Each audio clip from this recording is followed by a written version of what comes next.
Chapter 12. Now about that time Herod the king stretched forth his hands to vex certain of the church, and he killed James the brother of John with a sword.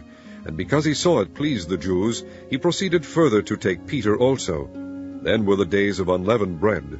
And when he had apprehended him, he put him in prison, and delivered him to 4 quaternions of soldiers to keep him, intending after Easter to bring him forth to the people. Peter therefore was kept in prison, but prayer was made without ceasing of the church unto God for him. And when Herod would have brought him forth, the same night Peter was sleeping between 2 soldiers, bound with 2 chains, and the keepers before the door kept the prison.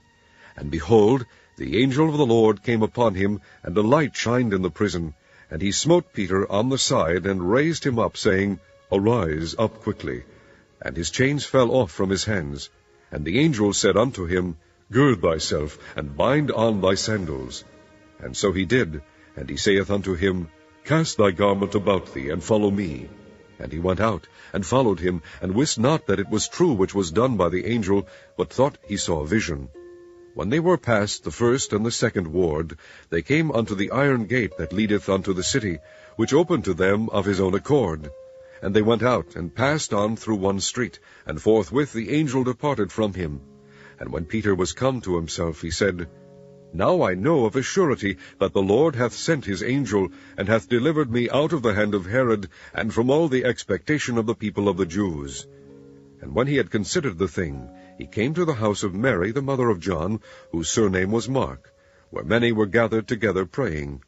And as Peter knocked at the door of the gate, a damsel came to hearken, named Rhoda. And when she knew Peter's voice, she opened not the gate for gladness, but ran in, and told how Peter stood before the gate. And they said unto her, Thou art mad. But she constantly affirmed that it was even so. Then said they, It is his angel. But Peter continued knocking, and when they had opened the door, and saw him, they were astonished. But he, beckoning unto them with the hand to hold their peace, declared unto them how the Lord had brought him out of the prison. And he said, Go shew these things unto James, and to the brethren. And he departed, and went into another place. Now as soon as it was day, there was no small stir among the soldiers, what was become of Peter.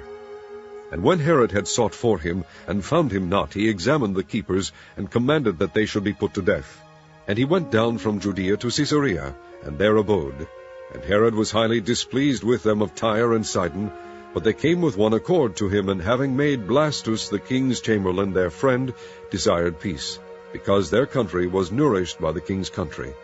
And upon a set day Herod, arrayed in royal apparel, sat upon his throne, and made an oration unto them. And the people gave a shout, saying, It is the voice of a God, and not of a man. And immediately the angel of the Lord smote him, because he gave not God the glory, and he was eaten of worms, and gave up the ghost. But the word of God grew and multiplied, and Barnabas and Saul returned from Jerusalem, when they had fulfilled their ministry, and took with them John, whose surname was Mark.